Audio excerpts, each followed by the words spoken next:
saat ku menyembahmu, Rohmu bekerja. Shalom Bapak Ibu Saudara yang kasih Tuhan.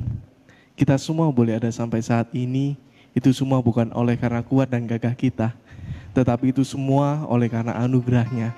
Sebelum kita mendengarkan firman Tuhan, mari bersama-sama kita memuji nama Tuhan dengan pujian kuasa-Mu terlebih besar.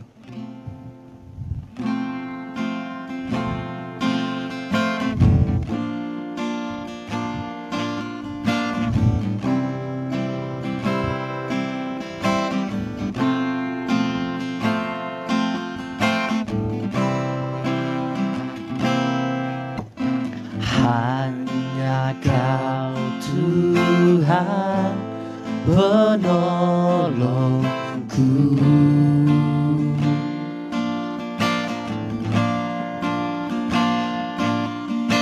yang selalu setia bersamaku.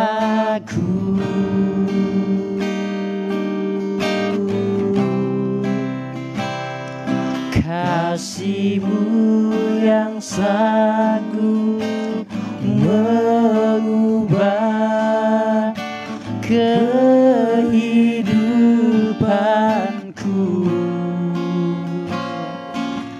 Sungguh ku berserah, sungguh ku percaya kuasa-Mu terlebih besar. Tuhanku terlebih besar. Tak pernah terlambat janji-Mu ya Tuhan, penolong hidupku. Kuasa-Mu terlebih besar. Tuhanku terlebih besar. Tak pernah terlambat janji-Mu ya Tuhan, pulihkan hidupku. Hanya Kau Tuhan penolongku, hanya Kau Tuhan penolongku.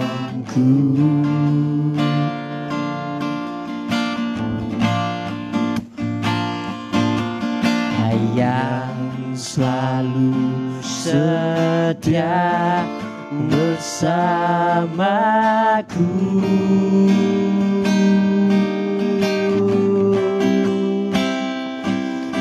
Kasih-Mu yang sanggup mengubah kehidupanku. Sungguh ku berserah, sungguh ku percaya kuasa-Mu terlebih besar. Tuhanku terlebih besar. Tak pernah terlambat janji-Mu ya Tuhan, penolong hidupku. Kuasa-Mu terlebih besar. Tuhanku terlebih besar. Tak pernah terlambat janji-Mu ya Tuhan, pulihkan hidupku. Kuasa-Mu, oh kuasa-Mu terlebih besar. Tuhanku terlebih besar. Tak pernah terlambat janji-Mu ya Tuhan, penolong hidupku. Kuasa-Mu, oh kuasa-Mu terlebih besar. Tuhanku terlebih besar. Tak pernah terlambat janji-Mu ya Tuhan, pulihkan hidupku. Tak pernah terlambat, tak pernah terlambat janji-Mu ya Tuhan, pulihkan hidupku.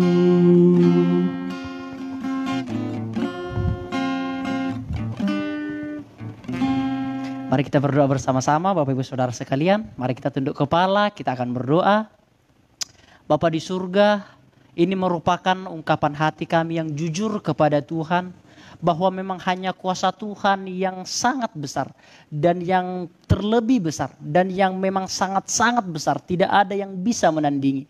Karena dengan kuasa-Mu lah ya Tuhan, kami bisa melawan kuasa-kuasa atau tipuan-tipuan si jahat, tipuan-tipuan iblis yang selalu menjatuhkan kami, yang selalu mencelakakan kami, dan juga yang selalu menginginkan kehidupan kami menjadi kehidupan yang tidak benar ya Tuhan. Namun karena kuasa-Mu, segala kutuk dosa sudah dihapuskan dan segala kuasa-kuasa dari si jahat juga sudah dipatahkan. Terima kasih Bapa di surga, sebentar kami akan memulaikan ibadah kami akan belajar bersama-sama yang tertulis di dalam Alkitab. Biarlah kami boleh belajar dan semuanya untuk kepujian, kemuliaan nama Tuhan. Terima kasih Bapa di surga, terima kasih. Akan dengan sukacita kami mulaikan ibadah PA kami di dalam nama Yesus, puji Tuhan. Amin.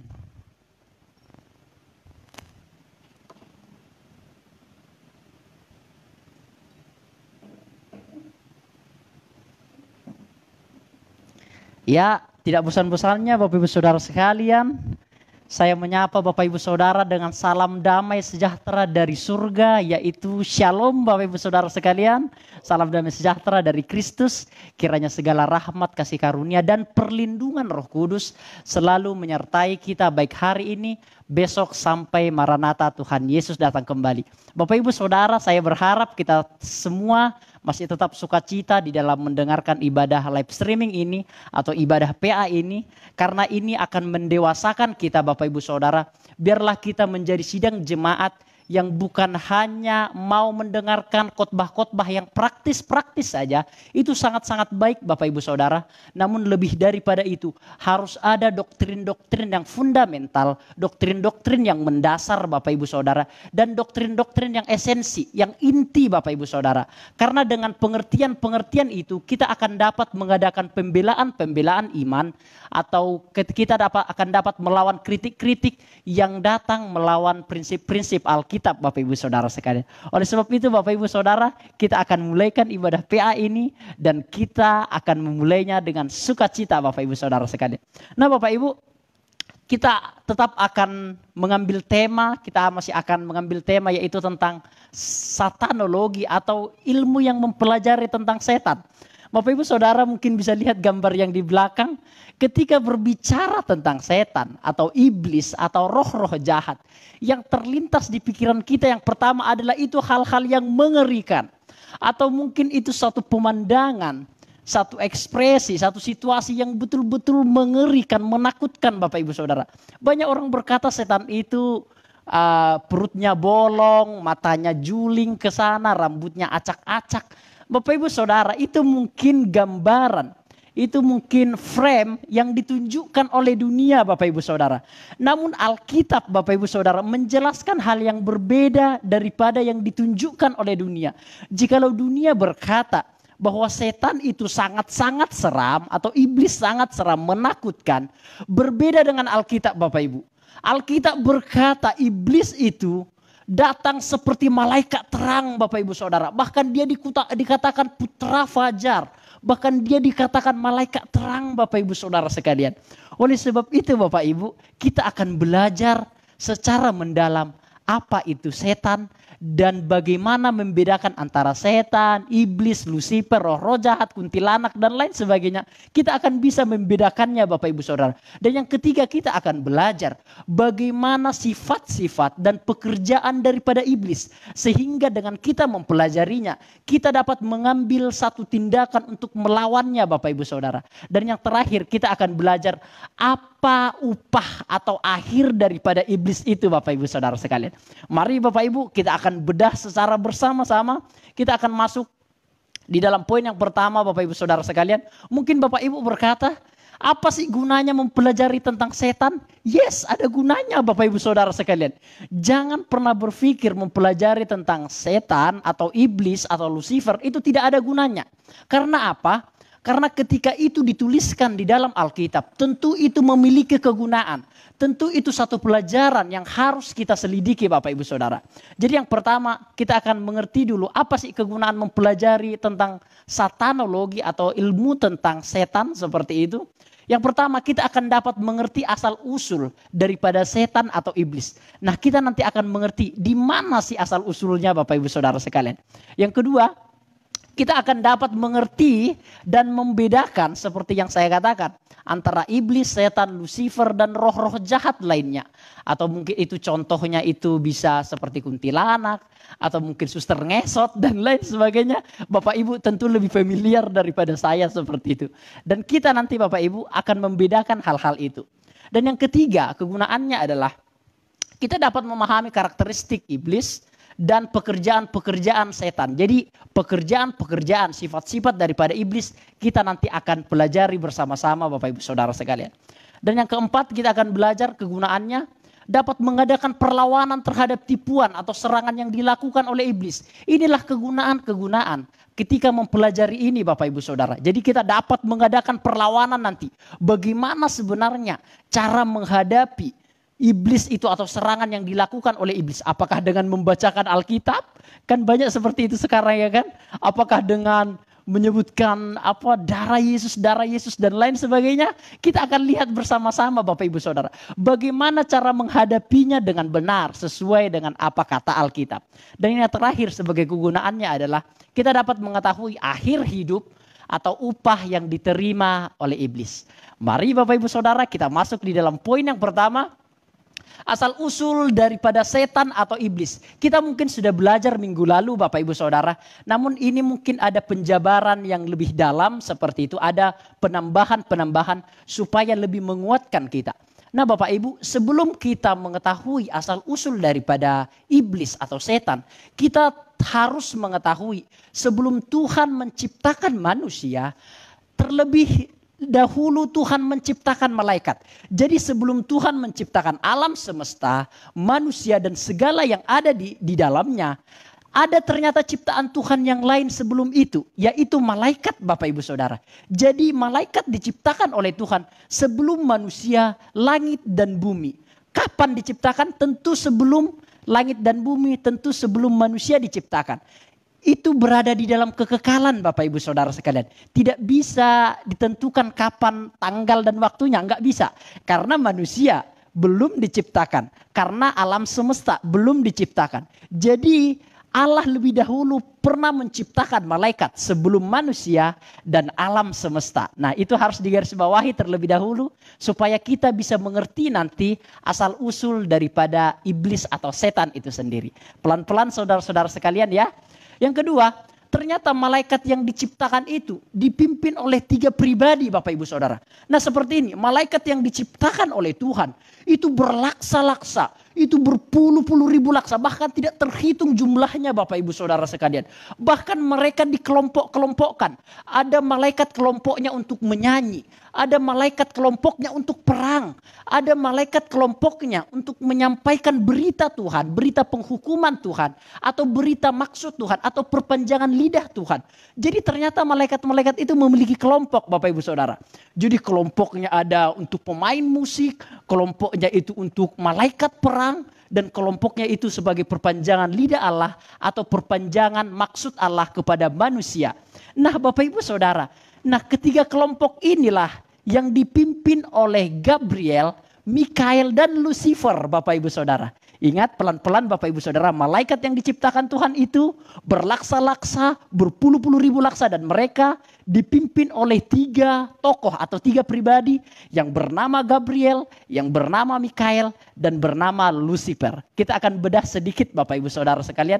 Nah Gabriel ternyata itu merupakan malaikat penyambung lidah Allah atau malaikat penyampai pesan Allah.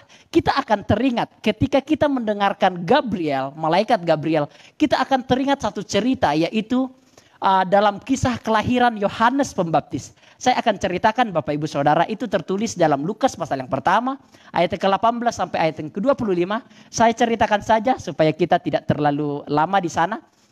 Jadi Bapak Ibu Saudara, Yohanes Pembaptis memiliki ayah yang bernama Zakaria dan ibunya bernama Elisabeth Bapak Ibu Saudara sekalian.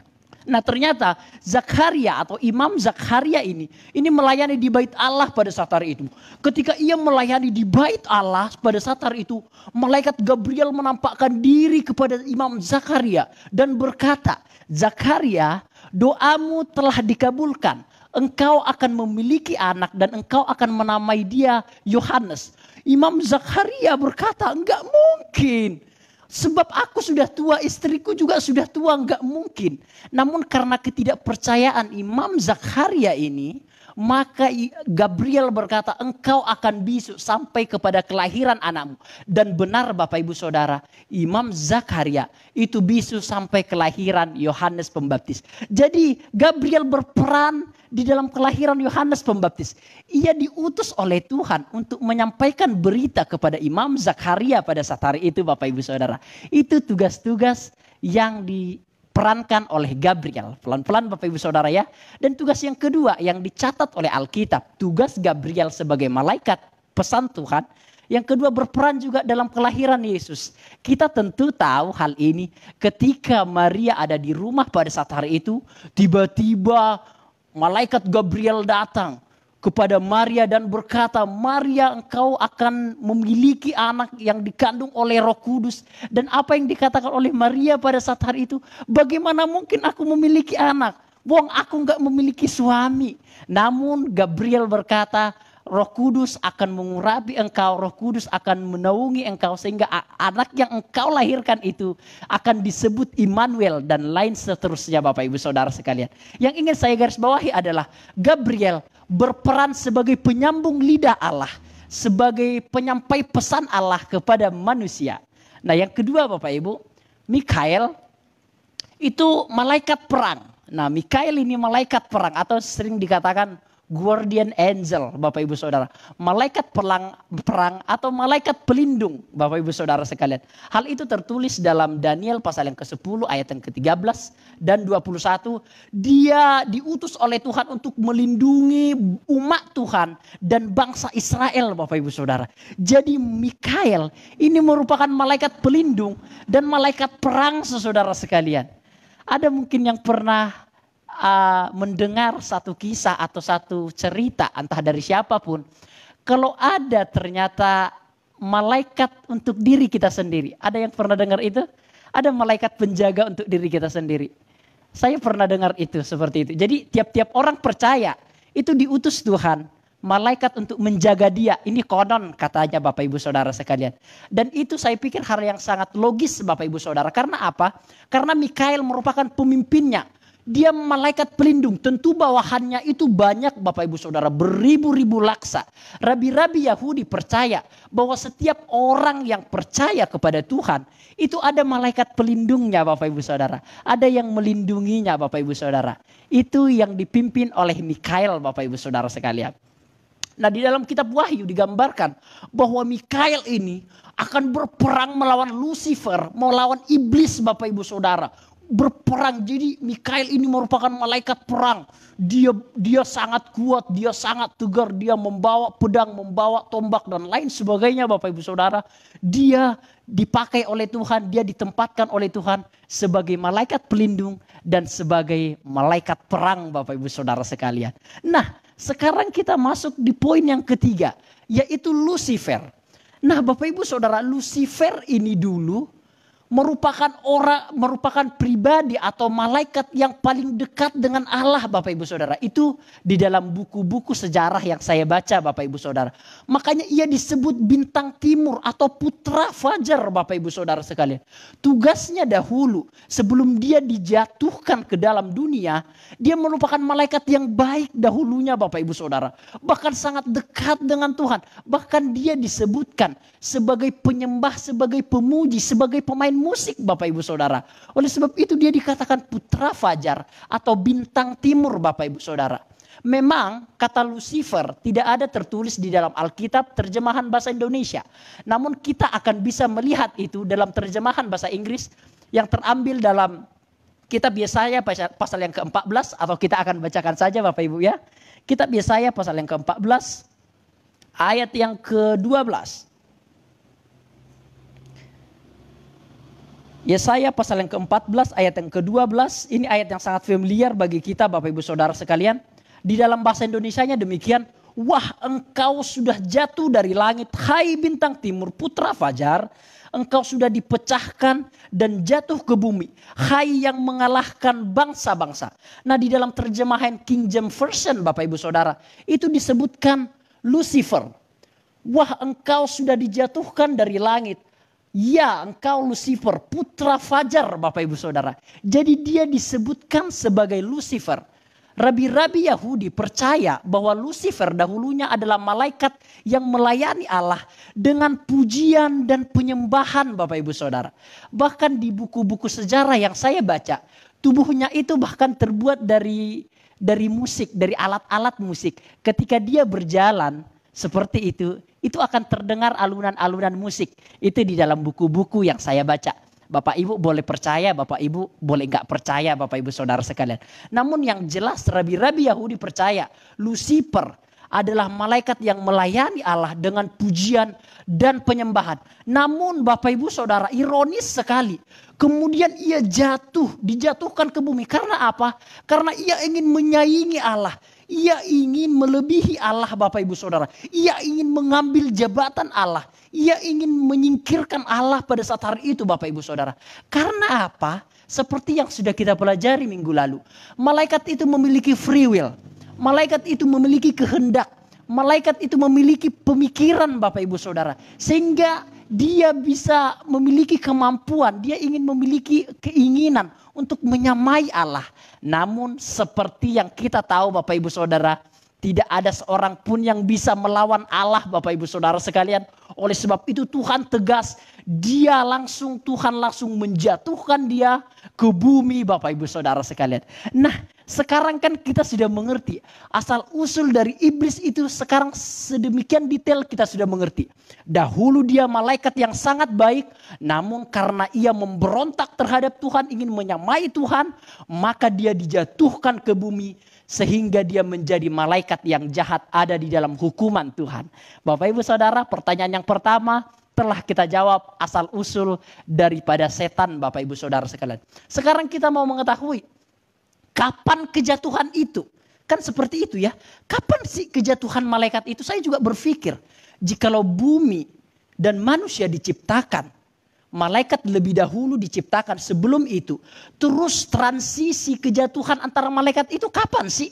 Saya juga memikirkan hal itu. Nah saya kasih gambaran sederhana seperti ini Bapak Ibu Saudara.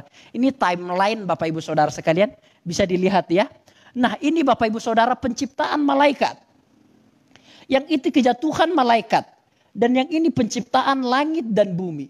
Jadi periodenya itu Bapak Ibu Saudara, periode kejatuhan malaikat itu tentu itu setelah penciptaan malaikat. Dan sebelum penciptaan Adam dan Hawa. Mungkin bumi sudah diciptakan, tapi Adam dan Hawa mungkin belum Bapak Ibu Saudara. Karena diciptakan pada hari yang ke-7 Bapak Ibu Saudara. Jadi periode kejatuhan malaikat itu atau Lucifer itu, yaitu periode antara setelah penciptaan malaikat dan sebelum penciptaan Adam dan Hawa Bapak Ibu Saudara sekalian. Dan mungkin bumi sudah diciptakan tapi Adam dan Hawa mungkin belum Bapak Ibu Saudara. Karena apa? Karena malaikat itu ketika di dalam kitab Kejadian pasal yang ketiga dia sudah masuk atau sudah mengambil rupa atau sudah mempengaruhi, yaitu ular Bapak Ibu Saudara yang akan merayu Adam dan Hawa Bapak Ibu Saudara sekalian. Jadi periodenya itu kejatuhan malaikat itu periode antara setelah penciptaan malaikat dan sebelum penciptaan Adam dan Hawa Bapak Ibu Saudara sekalian. Nah itu periode kejatuhan malaikat itu sendiri. Nah sekarang Bapak Ibu setelah kita membahas hal ini, kita akan menjawab pertanyaan-pertanyaan yang terlintas Bapak Ibu Saudara sekalian. Mengapakah Tuhan tidak mencegah kejatuhan malaikat? Ada yang mungkin yang pernah berpikir seperti saya? Mungkin enggak ada ya. Saya selalu berpikir, kenapa sih Tuhan itu enggak mencegah kejatuhan malaikat? Ya kan malaikat kan dicipta, ada Gabriel, ada Mikael, ada Lucifer kan seperti itu ya. Dan Tuhan tentu tahu ketika menciptakan mereka, Tuhan tentu tahu Lucifer ini akan memberontak, akan menyaingi Tuhan. Kan Tuhan tentu tahu.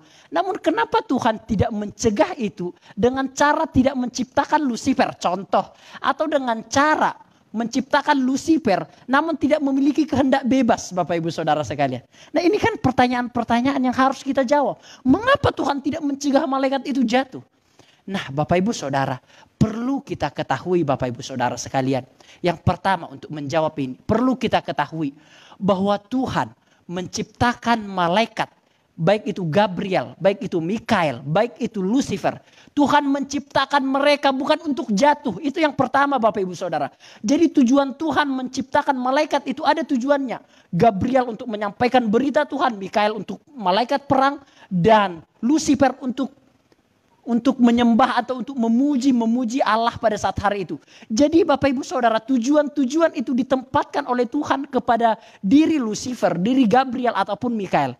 Jadi Bapak Ibu Saudara, Tuhan tidak menciptakan Lucifer untuk jatuh atau untuk memberontak. Itu harus digarisbawahi. Namun Tuhan menciptakan Lucifer untuk memuji Tuhan, untuk menyembah Tuhan. Saya kasih ilustrasi sederhana seperti ini Bapak Ibu Saudara. Orang Jepang tentu tahu jikalau motor Honda Supra X contohnya atau Vario yang dibuat oleh orang Jepang tentu tahu kalau suatu saat motor yang diciptakan itu suatu saat akan kecelakaan. Iya kan? Tentu mereka tahu agar hal itu tahu. Pasti ini suatu saat akan nabrak. Pasti ini suatu saat akan rusak. Pasti ini suatu saat akan mungkin jatuh dan lain sebagainya tahu. Namun apakah orang Jepang menciptakan motor itu untuk kecelakaan? Tentu tidak kan? Jadi demikian juga Tuhan Bapak Ibu Saudara. Tuhan tahu bahwa Lucifer itu akan memberontak. Tuhan tahu. Sejak awal Tuhan tahu Bapak Ibu Saudara. Namun ingat Tuhan tidak menciptakan Lucifer itu untuk memberontak. Namun untuk memuliakan nama Tuhan. Ini sudah dapat gambaran setidaknya Bapak Ibu Saudara sekalian. Itu yang pertama. Tuhan menciptakan Lucifer bukan untuk jatuh. Namun untuk memuji dan memuliakan nama Tuhan Bapak Ibu Saudara sekalian. Yang kedua. Tuhan tidak menciptakan malaikat yang tidak memiliki free will atau yang tidak memiliki kehendak. Tuhan tidak menciptakan robot Bapak Ibu Saudara sekalian. Tidak bisa. Tuhan sangat menghargai kehendak dari seseorang. Tuhan tidak bisa memaksakan kehendaknya untuk seseorang itu Bapak Ibu Saudara sekalian. Enggak bisa Bapak Ibu Saudara. Jadi memang Tuhan menciptakan baik itu malaikat, baik itu manusia memiliki kehendak bebas. Dia bisa bebas memilih untuk taat dan dia bisa bebas memilih untuk tidak taat Bapak Ibu Saudara. Sama seperti manusia. Manusia bebas memilih taat dan bebas memilih tidak taat Bapak Ibu Saudara sekalian. Itu merupakan kehendak Tuhan. Itu merupakan rencana Tuhan. Mengapa demikian? Ya karena dia Tuhan. Karena memang sifatnya seperti itu. Mengapa Tuhan tidak menciptakan malaikat itu tanpa memiliki free will? Ya itu haknya Tuhan. Tuhan memang menghendaki demikian. Kita tidak usah protes mengapa Tuhan menciptakan yang demikian, Bapak Ibu Saudara sekalian. Itulah sifat-sifat Tuhan yang kita tidak bisa protes, Bapak Ibu Saudara. Di dalam teologi dikatakan itu hak prerogatif daripada Allah yang tidak bisa dicampur aduk, yang tidak bisa dikritik oleh siapapun. Itu hak prerogatif oleh Tuhan. Menciptakan malaikat dengan kehendak bebas untuk taat, kehendak bebas untuk tidak taat. Amin Bapak Ibu Saudara sekalian, kita sudah selesaikan pertanyaan ini. Selanjutnya, apakah mungkin masih ada nanti malaikat yang jatuh? Bro Olvi mungkin tak tanya ya. Mungkin gak ada nanti suatu saat malaikat yang jatuh? Lucifer kan udah jatuh nih. Masih mungkin gak kira-kira? Bisa ya. Oh, ya bisa ya. Saya juga mikir itu kan. Jikalau malaikat itu memiliki kehendak, kita santai aja Bapak Ibu Saudara ya. Memiliki kehendak bebas. Memiliki pemikiran perasaan. Apakah mungkin masih akan terjadi malaikat yang memberontak? Atau malaikat jatuh lagi? Saya pikir di satu sisi mungkin seperti kata Kak Olpi. Mungkin bisa. Karena apa? Karena malaikat itu bukan di-stem atau di-setel oleh Tuhan sebagai robot Bapak Ibu Saudara. Apakah mungkin? Masih mungkin Bapak Ibu Saudara. Namun Alkitab tidak lagi menjelaskan hal itu Bapak Ibu Saudara sekalian. Bagi saya itu tidak akan terjadi lagi. Tapi apakah mungkin? Mungkin. Tapi apakah itu terjadi lagi? Tidak. Alkitab tidak mencatat bahwa ada lagi malaikat yang jatuh. Karena apa? Karena di dalam kitab Kejadian itu sudah ada. Namun ketika berselang waktu kira-kira 3.500 tahun, bahkan Yesus lahir Bapak Ibu Saudara sekalian, itu tidak ada lagi cerita di dalam Alkitab bahwa ada malaikat yang jatuh lagi. Apakah mungkin ada malaikat yang jatuh? Mungkin. Namun apakah Alkitab mencatat ada lagi malaikat yang jatuh?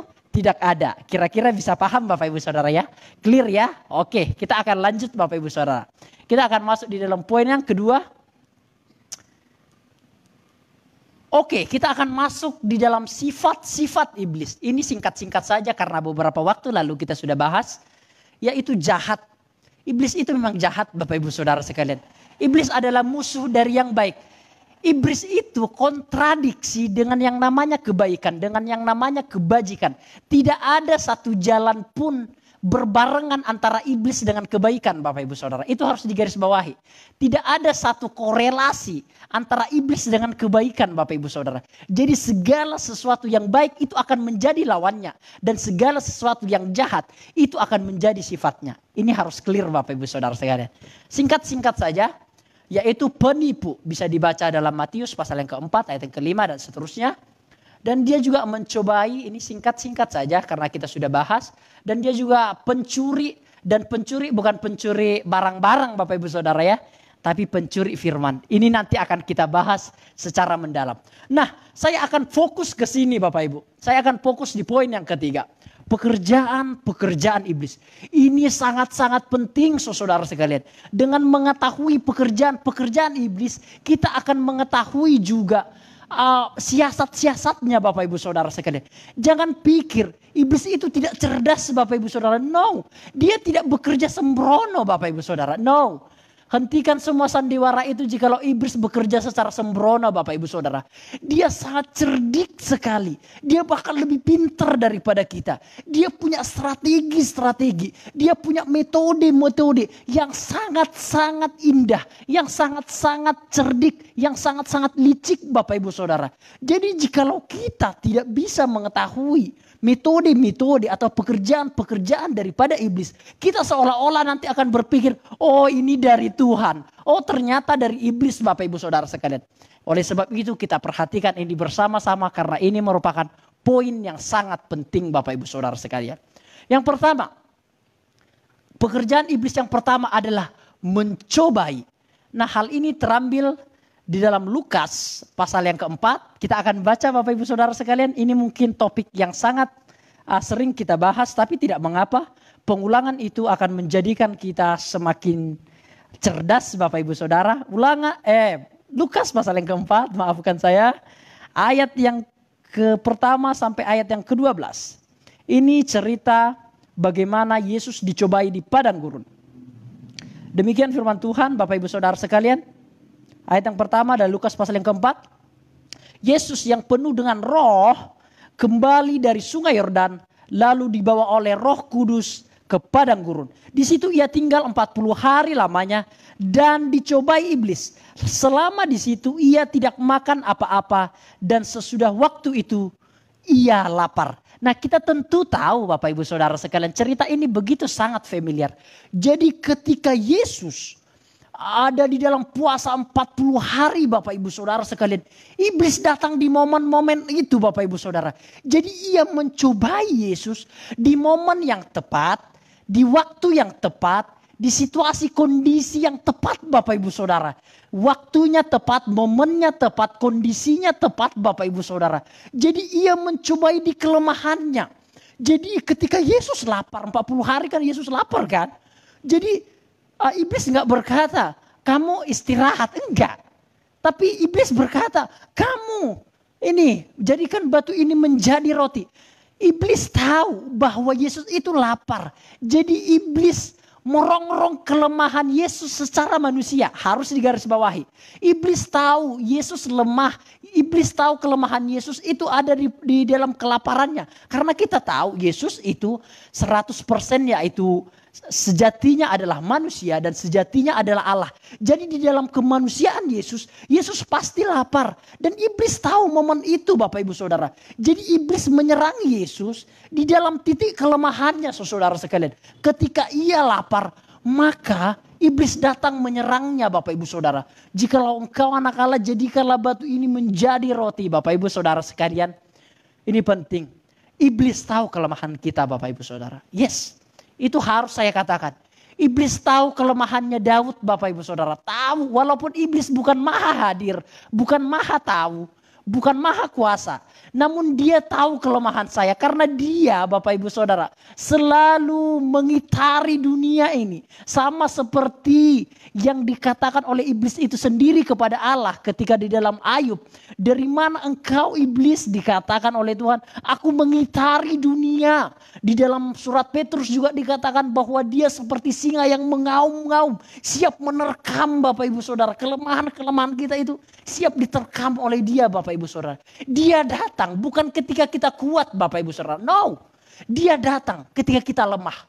Dia datang ketika kita putus asa. Dia datang ketika kita emosi. Dia datang ketika kita merasa kesepian Bapak Ibu Saudara. Dia tahu titik-titik terlemah kita Bapak Ibu Saudara sekalian. Ini penting Bapak Ibu Saudara. Jadi dia mencobai di titik terlemah kita. Dan dia juga mencobai di dalam segi kekayaan. Kita bisa lihat itu di dalam ayat yang ke-5 dan ke-7. Iblis berkata, jikalau iblis berkata, sembahlah aku, maka semuanya ini akan kuberikan kepadamu. Maka Yesus berkata, engkau harus menyembah Tuhan Allahmu. Jadi iblis mencoba Yesus di dalam hal kekayaan atau di dalam hal kemuliaan Bapak Ibu Saudara sekalian. Jadi iblis juga mempergunakan hal itu. Bapak Ibu tentu tahu apa yang saya maksud Bapak Ibu Saudara ya. Oke. Dan juga ternyata iblis mencobai di dalam hal kesombongan, di dalam pencobaan atau grip yang ketiga.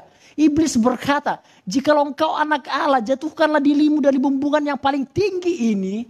Karena Alkitab berkata, kitab suci berkata, malaikat akan disuruh untuk menopang kakimu sehingga kakimu tidak terantuk ke tanah. Nah, iblis makin cerdas Bapak Ibu Saudara sekalian. Dia di awal, di grip yang pertama mencobai, dia tidak membawa nama-nama Alkitab. Di grip yang kedua, dia tidak membawa Alkitab juga. Namun di grip yang ketiga Bapak Ibu Saudara sekalian, ketika Yesus selalu membantahnya, menjawabnya dengan perkataan-perkataan firman, iblis mulai mencari satu titik lemah dengan mencabut ayat firman Tuhan yang tidak sesuai konteksnya Bapak Ibu Saudara sekalian. Namun Yesus, dia tidak jatuh di dalam pencobaan itu. Namun Yesus berkata bahwa hanya Tuhanlah yang harus disembah Bapak Ibu Saudara sekalian. Nah, ini Bapak Ibu, iblis mencobai kita setidaknya dalam 3 front ini atau dalam 3 bidang ini. Kelemahan kita itu dicobai oleh iblis. Kekayaan atau kemuliaan. Dan yang ketiga adalah kesombongan Bapak Ibu Saudara sekalian. Nah, itu yang pertama Bapak Ibu Saudara, pekerjaan-pekerjaannya. Saya singkat-singkat saja. Nah, sekarang kita mau tahu apa sih perbedaan ujian dan pencobaan. Ingat, pencobaan itu tidak pernah dilakukan oleh Allah. Karena Alkitab berkata Allah tidak pernah mencobai dan dia tidak dicobai oleh siapapun. Nah, pencobaan itu selalu dilakukan oleh iblis. Namun Tuhan seringkali menguji Bapak Ibu Saudara.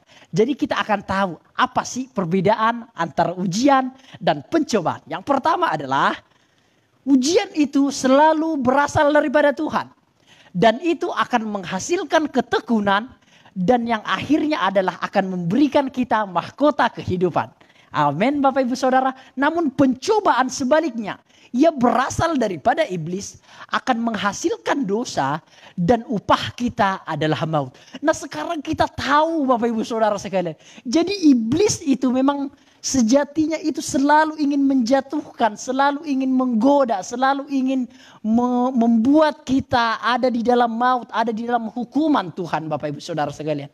Saya pernah dialog dengan Bapak Gembala, sejatinya Bapak Gembala katakan sejatinya iblis itu tahu kalau suatu saat dia akan dihukum. Sejatinya iblis itu tahu.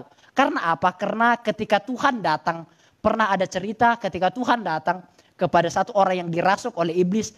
Iblis itu berkata, yang dirasuk itu berkata, mengapa engkau datang hai anak Allah? Waktuku belum tiba, dikatakan demikian. Jadi Bapak Ibu Saudara, sejatinya iblis itu tahu kalau dia akan dihukum. Nah dia nggak mau sendiri Bapak Ibu Saudara sekalian. Dia pengen cari bolo Bapak Ibu Saudara. Dia pengen cari teman Bapak Ibu Saudara. Dia nggak mau sendiri masuk dalam hukuman. Masuk di dalam maut. Jadi ia getol-getolnya. Dia semangat-semangatnya. Dia rajin-rajinnya untuk menarik orang-orang. Untuk bersama-sama dengan dia ada di dalam hukuman Bapak Ibu Saudara sekalian. Kita harus mengetahui hal ini Bapak Ibu Saudara. Jadi pencobaan itu akan menghasilkan dosa dan akan berimbas kepada maut. Nah Bapak Ibu Saudara, ini penting. Jangan katakan pencobaan itu selalu berasal daripada iblis. Yes, pencobaan itu memang satu waktu, satu tempat berasal daripada iblis.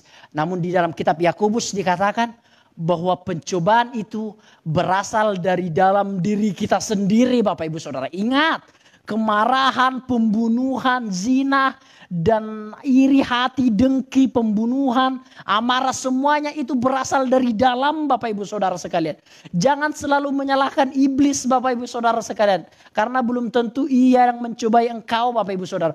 Bisa saja semua pencobaan itu berasal dari diri kita sendiri saudara sekalian. Iblis hanya menstimulus. Iblis hanya memberikan pematik Bapak Ibu Saudara sekalian. Bensinnya ada di kita. Pertamaxnya ada di kita Bapak Ibu Saudara sekalian. Jadi Bapak Ibu, pencobaan itu juga berasal dari diri kita sendiri Bapak Ibu Saudara. Kita yang kurang, kita yang banyak amarah. Kita yang banyak keinginan. Kita yang banyak pemikiran yang jahat. Kita yang banyak iri hati, dengki dan lain sebagainya. Itu yang akan membawa kita kepada dosa dan berakhir kepada maut. Amin Bapak Ibu Saudara sekalian. Next kita akan lanjut saja. Oke, pekerjaan-pekerjaan iblis yang kedua adalah, ini penting Bapak Ibu. Saya ambil yang penting-penting saja. Yang selebih-selebihnya tentu Bapak Ibu tahu. Dia memutarbalikkan firman saudara. Ini saya akan menjabarkan ini dengan satu penjabaran yang sangat beda Bapak Ibu Saudara sekalian. Nah Bapak Ibu, kita mungkin tahu cerita Adam dan Hawa. Ketika itu iblis datang di dalam rupa ular pada saat hari itu. Atau iblis masuk di dalam ular pada saat hari itu. Iblis berkata langsung kepada Hawa, tentu Tuhan berfirman, semua pohon dalam taman ini jangan kamu makan buahnya, bukan? Nah, jadi kata tentu itu sudah menjadi penegasan Bapak Ibu Saudara sekalian.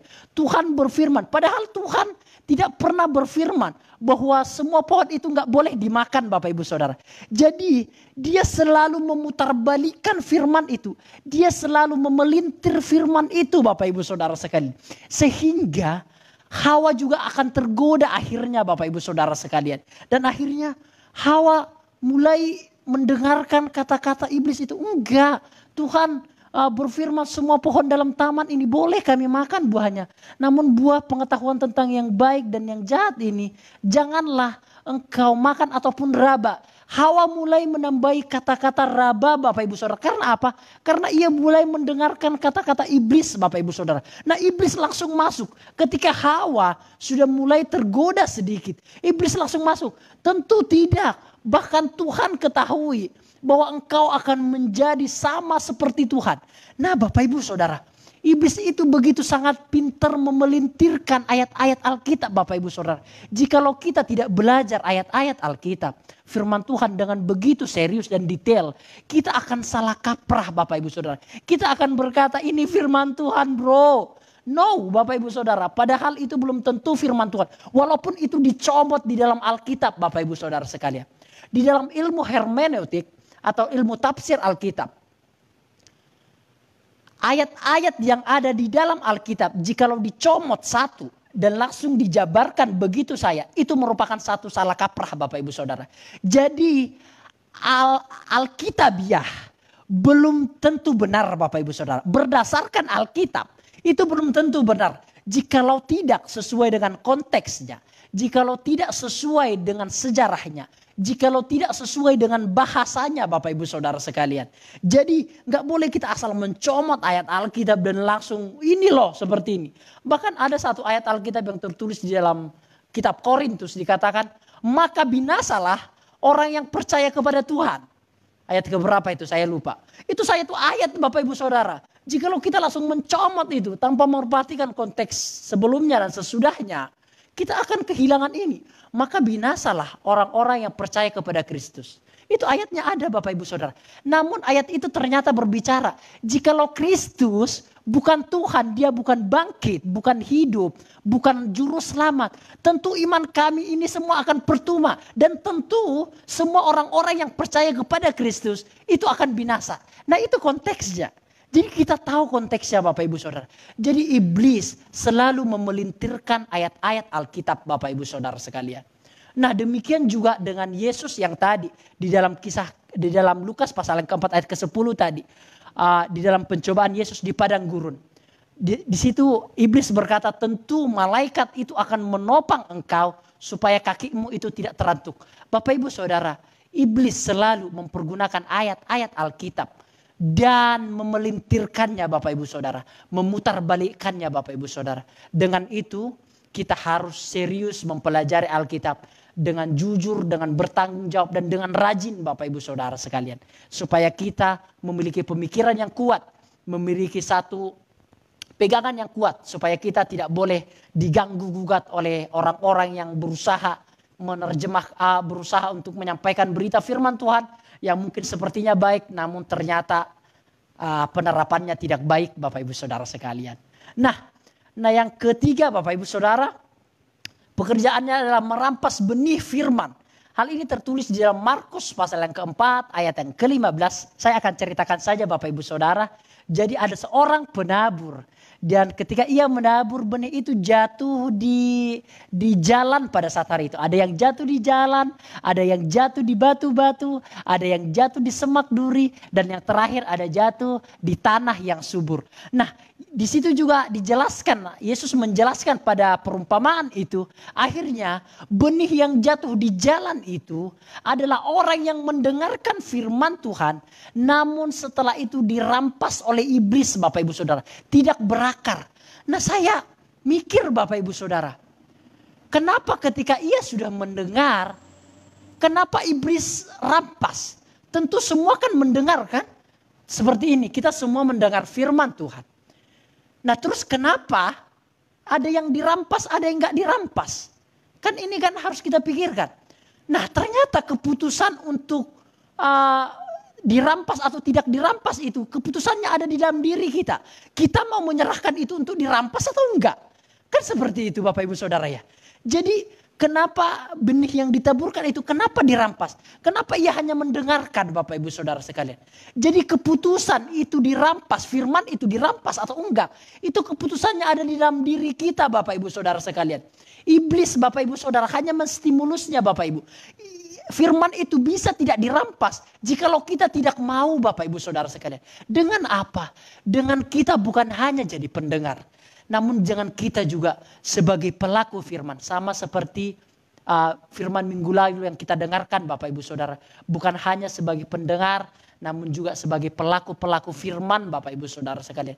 Jadi mari kita bukan hanya sebagai pendengar firman. Itu bisa dirampas Bapak Ibu Saudara sekalian. Namun kita juga sebagai pelaku. Dan kita percaya Bapak Ibu Saudara. Nah ini ketika mendengarkan firman Tuhan. Orang yang tidak percaya itu, dia akan dirampas. Firman itu akan dirampas Bapak Ibu Saudara. Ketika kita tidak percaya akan firman itu. Jadi keputusan firman itu dirampas atau enggak. Itu keputusannya ada di dalam diri kita Bapak Ibu Saudara. Jikalau kita mendengarnya, kita percaya dan kita melakukannya. Maka firman itu tidak akan dirampas Bapak Ibu Saudara. Namun sebaliknya firman itu akan tumbuh di tanah yang subur Bapak Ibu Saudara. Nah iblis itu selalu merampas benih firman yang ditaburkan baik hari ini Bapak Ibu Saudara sekalian.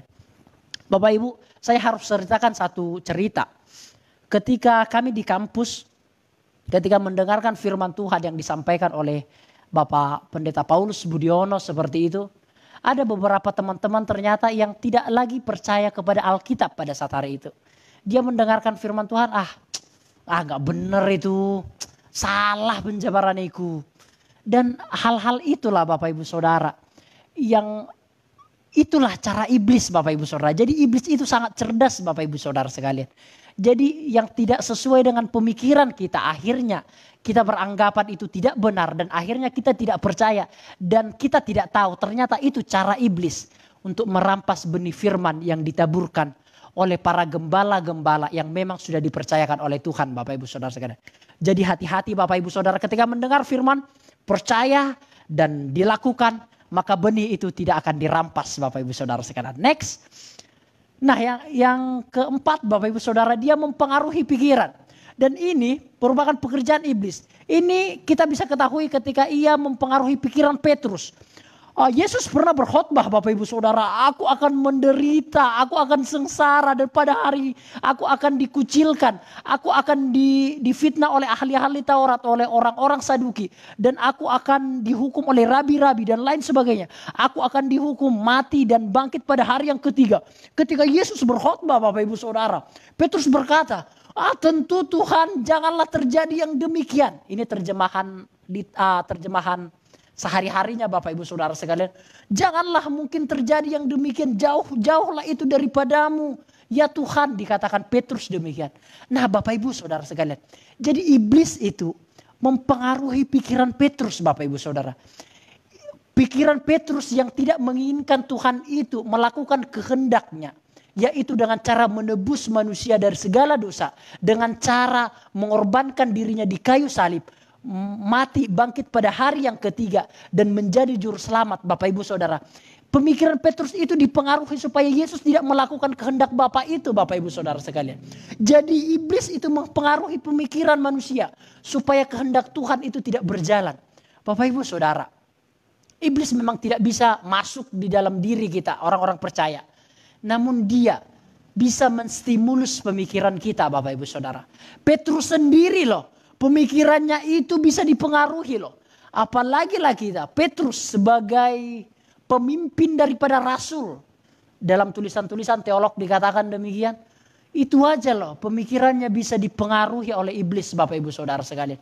Apalagi lah kita, oleh sebab itu Bapak Ibu, kita harus selalu kuat di dalam pemikiran kita Bapak Ibu Saudara sekalian. Oke, next Bapak Ibu Saudara juga mempengaruhi pemikiran Yudas. Saya akan ceritakan ini Bapak Ibu Saudara.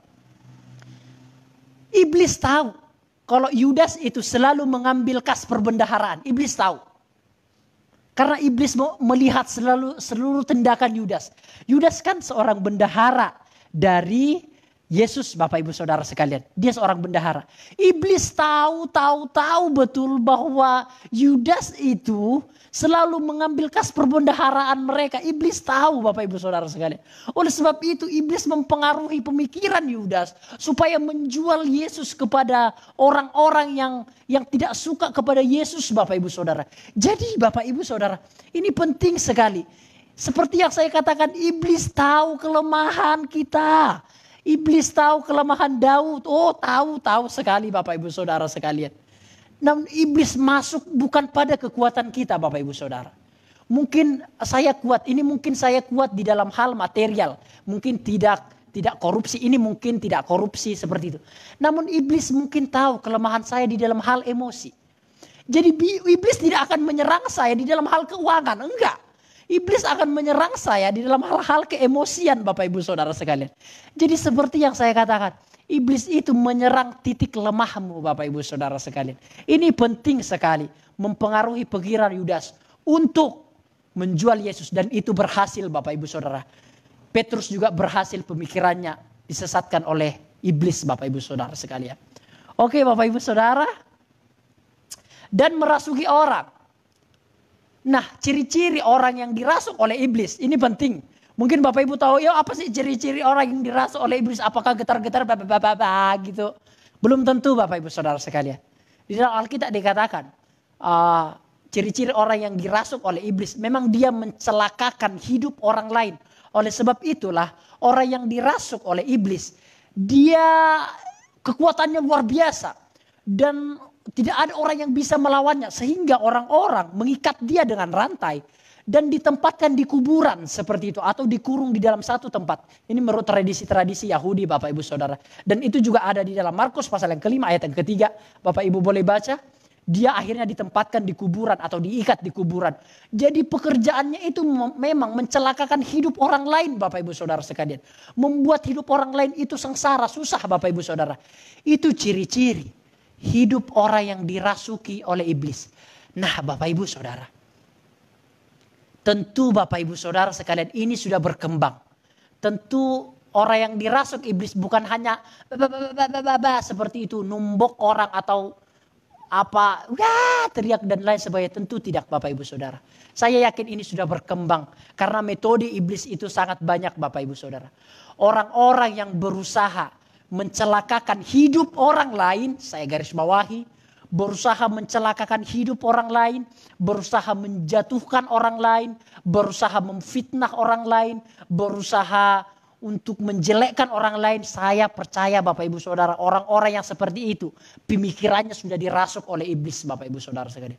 Orang-orang yang selalu ingin orang lain jatuh, orang lain rugi, orang lain celaka, orang-orang itu sudah dirasuk oleh iblis Bapak Ibu Saudara sekalian. Dan ini harus selalu kita waspadai Bapak Ibu Saudara. Dan mencelakakan diri sendiri. Jadi Bapak Ibu, orang-orang juga yang ingin bunuh diri, yang ingin minum racun, yang ingin main ayunan di leher Bapak Ibu Saudara sekalian. Ingat, pemikirannya itu sudah dirasuki oleh iblis.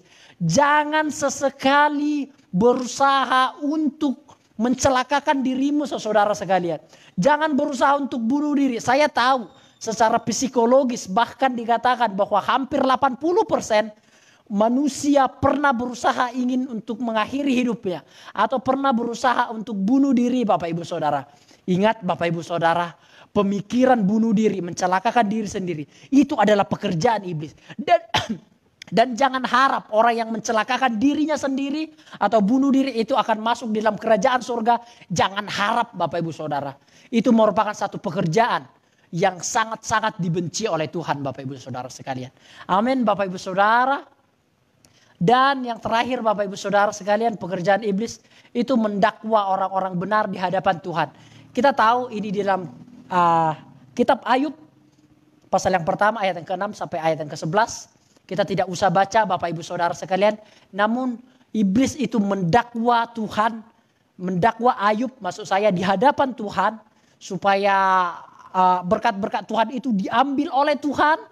Berkat-berkat Tuhan itu diambil oleh Tuhan sehingga Ayub akan menghujat Tuhan. Itu motivasi daripada iblis. Jadi iblis itu selalu mendakwa Tuhan Bapak Ibu Saudara sekalian. Bapak Ibu percaya enggak bahwa iblis itu selalu mendakwa kita di hadapan Tuhan Bapak Ibu Saudara sekalian. Selalu Bapak Ibu Saudara sekalian. Jadi apa ya? Mungkin ini pemikiran saya Bapak Ibu Saudara sekalian.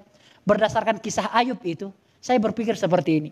Bisa saja iblis berkata kepada Tuhan, lihat itu Daud Tuhan, dia gagal hari ini. Bisa saja seperti itu. Atau lihat itu Tuhan, Daud hari ini gak melakukan firman-Mu. Atau bisa saja iblis mendakwa saya di hadapan Tuhan. Lihat itu Tuhan, Daud itu sekarang makin gak becus kerjaannya, makin malas dan lain sebagainya. Saya pikir berdasarkan cerita Ayub, saya pikir itu bisa saja terjadi. Walaupun itu Tidak tertulis di dalam Alkitab Bapak Ibu Saudara. Namun berdasarkan kisah Ayub itu, yang iblis selalu mendakwa Ayub di hadapan Tuhan. Sepertinya Bapak Ibu Saudara, iblis selalu mendakwa kita di hadapan Tuhan Bapak Ibu Saudara. Dia selalu menjelekkan kita di hadapan Tuhan. Dia selalu ingin berusaha menjatuhkan kita di hadapan Tuhan Bapak Ibu Saudara sekalian. Ini penting Bapak Ibu Saudara. Ia memperhatikan, ingat Bapak Ibu Saudara, dia menjelajah, memperhatikan Bapak Ibu Saudara. Seluk-beluk kehidupan Bapak Ibu Saudara dilihat Bapak Ibu Saudara sekalian. Ia mendakwa orang-orang benar. Nah Bapak Ibu, sebagai yang terakhir Bapak Ibu Saudara, mungkin next nanti cara menghadapinya mungkin minggu depan Bapak Ibu Saudara. Namun ini mungkin yang terakhir untuk cara mencegah atau cara melawan iblis itu nanti mungkin minggu depan karena waktunya tidak nutut. Namun sebagai yang terakhir Bapak Ibu, iblis tidak akan menggoda orang yang tidak percaya. Ini harus saya garis bawahi. Iblis tidak akan menggoda orang yang gak percaya. Iblis tidak akan menjatuhkan orang yang gak percaya. Iblis tidak akan menggoda orang yang jahat Bapak Ibu Saudara. Iblis akan menggoda orang yang sungguh-sungguh Bapak Ibu. Bapak Ibu Saudara, caranya itu begitu sangat licik Bapak Ibu. Yang diserang itu Bapak Ibu para pendeta. Yang diserang itu hamba-hamba Tuhan. Yang diserang itu orang-orang yang sungguh-sungguh. Yang diserang itu bukan orang yang gak suka mendengar firman Tuhan Bapak Ibu. No. Yang diserang itu orang yang mendengar firman Tuhan. Yang diserang itu bukan orang yang malas Bapak Ibu Saudara. No. Yang diserang itu orang yang jujur, yang rajin Bapak Ibu Saudara. Yang diserang itu bukan orang yang sering berdoa. Bukan orang yang tidak pernah berdoa Bapak Ibu Saudara. Yang diserang itu adalah orang-orang yang sering berdoa. Orang-orang yang sering memuji Tuhan Bapak Ibu Saudara. Dia ingin membabat dasarnya Bapak Ibu Saudara. Dia ingin merobohkan dasarnya. Dia ingin merobohkan tiangnya Bapak Ibu Saudara. Untuk apa dia menggoda orang yang jahat? Enggak apa, itu bolonya kok. Ikut temennya kok, ikut konconya kok. Bapak Ibu, yang diserang itu kita Bapak Ibu Saudara. Yang diserang itu orang-orang hamba Tuhan. Apalagi para pendeta Bapak Ibu Saudara sekalian. Itu rentan sekali. Oleh sebab itu sesungguhnya saya berkata secara jujur di hadapan Tuhan. Saya sangat takut jadi pendeta Om. Benar. Saya sangat takut jadi pendeta sesungguhnya.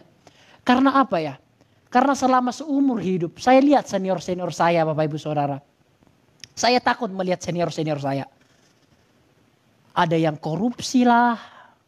Ada yang, saya belak-belakan orang Batak soalnya. Ada yang korupsi lah. Ada yang main perempuan lah. Ada yang ajarannya mulai menyimpang lah. Ada yang menggadaikan gerejanya lah. Ada yang semacam-macam Bapak Ibu Saudara sekalian. Apakah mereka tidak sungguh-sungguh dahulu? Mereka sungguh-sungguh. Apakah mereka tidak sekolah Alkitab? Mereka doktor. Mereka orang-orang teolog. Jadi apa ya, itu sejatinya menjadi tekanan bagi kami pribadi. Saya sebagai hamba Tuhan atau mungkin Bro Ferry, Bro Olpi dan lain sebagainya. Sebenarnya sangat-sangat takut saya sebagai seorang hamba Tuhan atau pendeta. Karena ini yang diserang lebih dahulunya Bapak Ibu. Mungkin saya kuat hari ini. Mungkin saya lagi luar biasanya hari ini. Lagi kuat-kuatnya hari ini. Tapi saya nggak tahu besok saya jadi apa. Saya nggak tahu apakah saya besok gimana, kan saya nggak tahu. Para senior saya demikian dahulunya. Mereka luar biasa, KKR luar biasa. Akhirnya kita nggak tahu Bapak Ibu Saudara sekalian. Oleh sebab itu Bapak Ibu, oleh sebab itulah saya baru mengerti saya. Saya baru mengerti Om. Kenapa Rasul Paulus berdoa, doakanlah kami. Saya sekarang baru mengerti, ternyata tantangannya seperti itu. Doakanlah juga kami, kata Rasul Paulus kepada jemaat Filipi kalau nggak salah Om ya, atau jemaat Efesus. Doakanlah juga kami, doakanlah juga pelayanan kami. Karena Rasul Paulus tahu lawannya itu begitu sangat berat, yaitu iblis Bapak Ibu Saudara sekalian. Dan saya nggak malu mengatakan doakan juga kami Bapak Ibu Saudara supaya tetap jujur, supaya tidak jatuh, supaya tidak tergoda, supaya tetap setia di dalam melayani Tuhan. Karena Bapak Ibu tentu tahu yang diserang iblis adalah kami para hamba-hamba Tuhan. Termasuk juga Bapak Ibu Saudara yang dengan serius mendengarkan firman Tuhan ini Bapak Ibu Saudara sekalian. Namun jangan lupa Bapak Ibu Saudara sebagai yang terakhir. Ingat, ini saya kasih clue-nya sedikit. Ingat, roh yang ada dalam diri kita itu lebih besar dibandingkan apapun Bapak Ibu Saudara. Sehingga kita akan bisa melawan segala tipu muslihat iblis. Itu yang pertama. Yang kedua, Tuhan akan selalu menolong kita, menguatkan kita, memberikan kita kekuatan di dalam menjalani tipuan-tipuan iblis yang dilakukan terhadap kita Bapak Ibu Saudara sekalian. Amin Bapak Ibu Saudara. Demikian penjabaran firman Tuhan tentang satanologi yang kita bahas. Minggu depan kita akan bahas satu poin saja. Bagaimana cara melawan tipu muslihat iblis. Dan saya rindu kita akan masuk di dalam malaikat atau ilmu tentang malaikat. Saya akan jelaskan sedikit saja tentang malaikat Bapak Ibu Saudara sekalian. Sebagai tambahan daripada poin bagaimana caranya untuk melawan tipu muslihat iblis. Jangan lupa disaksikan Bapak Ibu Saudara sekalian. Supaya kita bisa mengadakan pembelaan-pembelaan terhadap tipu muslihat iblis terhadap diri kita. Amin. Demikian firman Tuhan yang saya bagikan hari ini Bapak Ibu Saudara sekalian. Kita akan berdoa bersama-sama Bapak Ibu Saudara sekalian. Namun saya rindu kita akan naikkan satu pujian, refnya saja. Kuasamu terlebih besar, karena kita tahu kuasa Tuhan terlebih besar. Dan dia akan menolong kita Bapak Ibu Saudara sekalian. Refnya saja Bapak Ibu Saudara.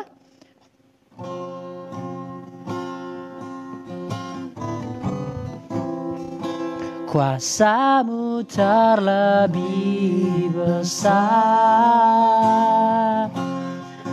Tuhanku terlebih besar.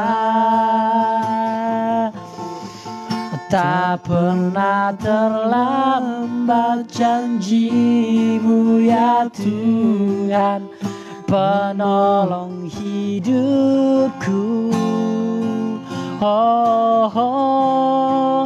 Kuasa-Mu terlebih besar, Tuhanku terlebih besar. Tak pernah terlambat janji-Mu ya Tuhan, pulihkan hidupku. Tak pernah terlambat janji-Mu ya Tuhan, pulihkan hidupku. Bapak Ibu Saudara, mungkin iblis berusaha untuk menghancurkan kita, menjatuhkan kita.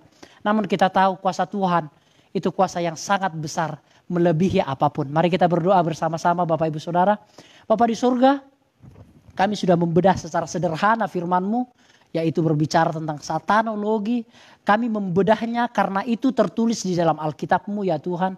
Kami sudah belajar bagaimana asal usul daripada iblis itu sendiri. Dan sifat-sifatnya kami sudah pelajari. Dan pekerjaan-pekerjaannya juga kami sudah pelajari dengan sangat detail. Bapa di surga, kiranya ya Tuhan pembelajaran ini dapat menjadikan kami semakin kuat. Dan kami dapat mengantisipasi metode-metode atau cara-cara yang dilakukan iblis untuk menjatuhkan kami. Bapa di surga, jujur kami tidak mampu menghadapi semua godaan iblis dengan kekuatan kami sendiri. Oleh sebab itu ya Tuhan, kiranya kekuatan yang daripada Engkau ya Tuhan selalu melindungi kami, selalu menguatkan kami ya Tuhan. Karena memang ya Tuhan, iblis selalu berusaha menjatuhkan orang-orang yang sungguh-sungguh melayani Engkau ya Tuhan. Terima kasih Bapa di surga, berdoa bagi sidang jemaat-Mu dimanapun berada, kesehatannya Tuhan berkati, pekerjaannya Tuhan berkati, dan juga apapun yang disentuh kerjakan Tuhan membuatnya berhasil. Dijauhkan dari segala mara bahaya, pergumulan-pergumulan yang dialami oleh mereka. Kiranya Tuhan kuatkan mereka dan kiranya Tuhan berikan jalan keluar di antara pergumulan-pergumulan yang dihadapi. Terima kasih Bapa di surga, bagi yang sakit kiranya Tuhan pulihkan sehingga boleh menjadi tubuh yang baik, sehingga boleh juga dipergunakan untuk memuji, memuliakan nama Tuhan. Terima kasih Bapa di surga, terima kasih berkat yang daripada Allah Bapa, cinta kasih sayang dari Tuhan Yesus Kristus, dan persekutuan Roh Kudus memberkati kami semua baik hari ini, besok sampai Maranatha Tuhan Yesus datang kembali. Puji Tuhan. Amin. Tetap jaga kesehatan Bapak Ibu Saudara. Jangan lupa pakai masker, jangan lupa jaga kesehatan, dan jangan lupa berdoa. Shalom.